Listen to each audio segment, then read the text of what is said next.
किसी भी स्ट्रेटजी को मास्टर करना हो या आपको ओवर ट्रेडिंग करना हो या आपको रूल्स को फॉलो करना हो, उसमें अगर आपको कॉन्फिडेंस लाना है तो ये 2 से 3 कंडीशन हमेशा ध्यान रखनी चाहिए, जो आज के आपको चार्ट के ऊपर पता चलेगी। हमारा 920 एसएल हंटिंग क्या बोलता है कि जो फर्स्ट कैंडल स्टिक बनती है, अगर उसको ब्रेक करने के बाद वहां पर कोई डोजी कैंडल स्टिक बनाए या फिर उसके अगर अंदर कैंडल क्लोज करता है तो हाई को ब्रेक करने पर आपका एंट्री पॉइंट, लो को आपका स्टॉप लॉस, 1 = आपका टारगेट होना चाहिए। लेकिन इस रूल्स को ज्यादातर फॉलो नहीं कर पाते। उसका रीजन है ओवर ट्रेडिंग और ओवर एनालिसिस, ओवर थिंकिंग। मतलब आप बिना मतलब का सोचते हो कि मार्केट में ऐसा हो जाएगा, मार्केट ये हो जाएगा, न्यूज ऐसी है, मार्केट तो ऐसे जाएगा, वो तो बाइंग का बोल रहा है, कोई सेलिंग का बोल रहा है, मुझे लग रहा है डाउन साइड जाएगा, मुझे लग रहा है अपसाइड में जाएगा। जबकि आपको एक सेटअप फॉलो करना होता है। सेटअप मतलब जो आपके 4 से 5 रूल्स होते हैं, वो कंडीशन होती है, उनको फॉलो करना होता है। जैसे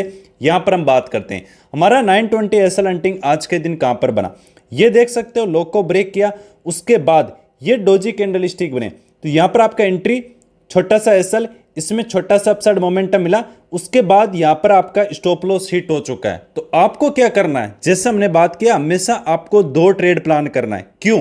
इसका रीजन मैं आज को यहां पर आपको कंप्लीट बता देता हूं। देखो, मार्केट को अगर अपसाइड में जाना था तो सबसे बेस्ट कंडीशन थी, यहां से अपसाइड में जा सकता था, फिर मार्केट डाउन साइड में आया।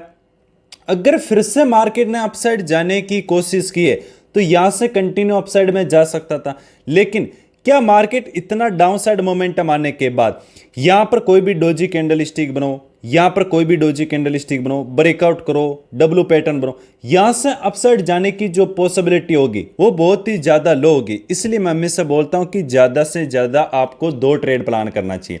आज अगर जब आपका एक बार ऐसा हिट हो गया कि मार्केट डाउन साइड में आया, क्या सेम लेवल को मार्क करना है। कभी भी बार बार बॉटम के बाई करने के चक्कर में नहीं रहना है।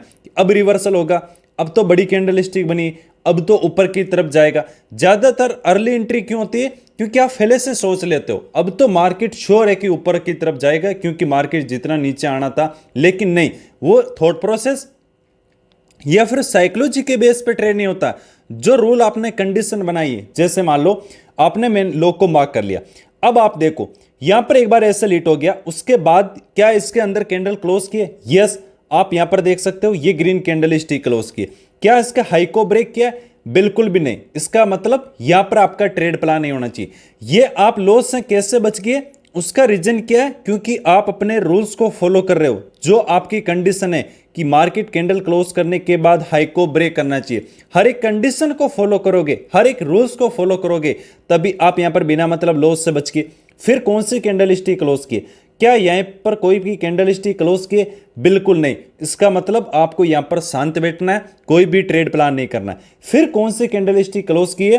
अगर इसको मार्क करूं, यहां पर ये बुलिश कैंडल स्टिक क्लोज किए। लेकिन जो इसमें भी सेम है, क्या इसके हाई को ब्रेक किया है? बिल्कुल भी नहीं। इसका मतलब क्या है कि आज के दिन हम देखेंगे, एक हमारा स्टॉप लॉस हिट हुआ 920 एसएल हंटिंग में, उसके बाद मार्केट यहां पर साइडवेज भी रहा, ना हमें ट्रेड मिला। नहीं तो ज्यादातर आप क्या करते, जब आप इमोशन आ जाता है कि अब इतनी बड़ी कैंडल स्टिक बन गई, मार्केट तो ऊपर की तरफ जाएगा, जबकि जो लो प्राइस है उसके नीचे ही क्लोज किया है। कितनी भी बड़ी कैंडल स्टिक बनो, या आपका मन क्यों ना बोल रहा हो कि अपसाइड में जाएगा या डाउन साइड जाएगा, इसके बेसिस पे कभी भी ट्रेड नहीं होता।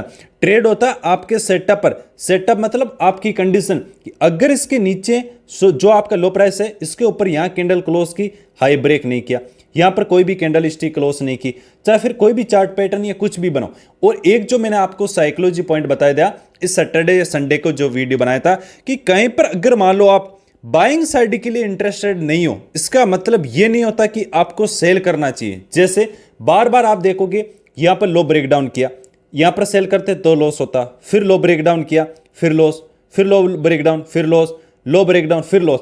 ये मोमेंटम तो बहुत बाद में आया है, जबकि आप यहां से 4 से 5 ट्रेड करके लॉस कर देते। इस बात को हमेशा ध्यान रखना कि जहां पर अगर आप बाइंग का प्लान नहीं है, इसका मतलब ये नहीं होता कि वहां सेल करना होता है, या फिर कहीं पे सेलिंग का प्लान नहीं है, इसका मतलब ये नहीं होता कि वहां पर बाइंग साइड का सेटअप या बाइंग करना है। तो यहां पर जो सेकंड हमें ट्रेड मिला, इसमें हमारी एंट्री नहीं हुई, मार्केट यहीं से कंटिन्यू डाउन साइड में आया, एक ऐसे हिट हुआ और यहां पर अच्छा खासा डाउन साइड।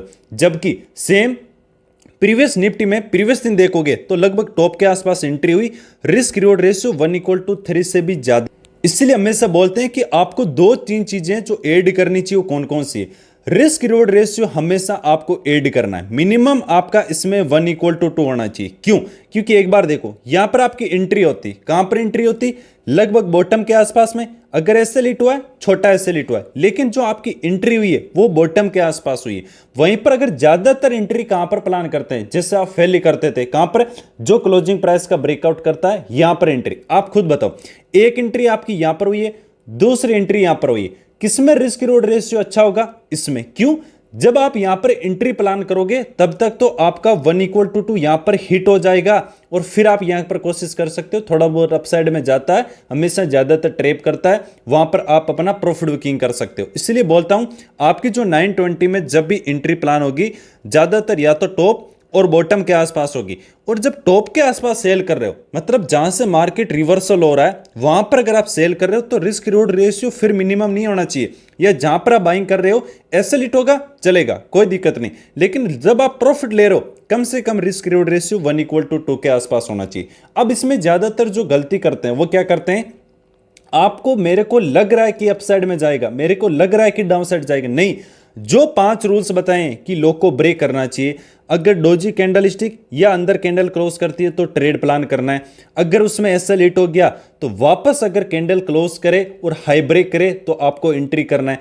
अगर नहीं करता है, मार्केट कितना भी नीचे की तरफ जाए, उस सेटअप को अवॉइड करना है, उससे मतलब नहीं है। ये आपको इमोशन लेस है। क्यों? इसमें इमोशन नहीं आएगा, आपकी कंडीशन बनी है तो फिर एंट्री करना होता है। कंडीशन बनने के बाद नहीं सोचना होता कि यार मेरा तो एसएल चला जाएगा, यहां पर तो मार्केट में ये मूविंग एवरेज ऐसे बता रहा है, आरएसआई ऐसे बता रहा है। नहीं, जो आपके 4 से 5 रूल्स होते हैं उनको फॉलो करना होता है। अब एक बात मैं आपको बता देता हूं इस सेटअप की कॉन्फिडेंस के लिए, इस सेटअप में तो आपका कॉन्फिडेंस है। देखो, इस बात को हमेशा ध्यान रखना, 12 मंथ होते हैं, जैसे 12 के 12 मंथ सेम नहीं होते। बहुत बार 1-2 मंथ ऐसे आते हैं जो बहुत ज्यादा साइडवेज हो जाते हैं, जबकि 2-3 मंथ ऐसे आते हैं जो बहुत ज्यादा ट्रेंडिंग होते हैं। 2-3 मंथ ऐसे आएंगे जिनमें अप ट्रेंड रहेगा, किसी में डाउन ट्रेंड रहेगा। तो 12 के 12 मंथ सेम नहीं होते, जैसे अपनी 5 उंगलियां होती है वो सेम नहीं होती। तो इसमें क्या होता है, बहुत बार मान लो 1-2 मंथ ऐसा आता है जिसमें बहुत अच्छे आपके बड़े बड़े रिस्क रिवॉर्ड रेशियो देखने को मिलेगा, बड़ा बड़ा आपको प्रॉफिट होगा। बट ये तभी हो पाएगा जब आप रिस्क रिवॉर्ड रेशियो को फॉलो कर रहे हो, आपका रिस्क मैनेजमेंट के साथ में ट्रेड कर रहे हो, डेली बेस आपने बड़े बड़े क्वांटिटी प्लान कर रहे हो। तो किसी मंथ मार्केट अगर जैसे साइडवेज आएगा तब आपको लॉस हो जाएगा। और जब मार्केट में 1-2 मंथ बाद जब ट्रेंडिंग मोमेंटम आने वाला होगा, ये स्ट्रेटजी जब बेस्ट काम करने वाली होगी, तब आप रिस्क रिवॉर्ड सही नहीं कर पाओगे, या साइडवेज मार्केट में आप अपना कैपिटल खत्म कर दोगे।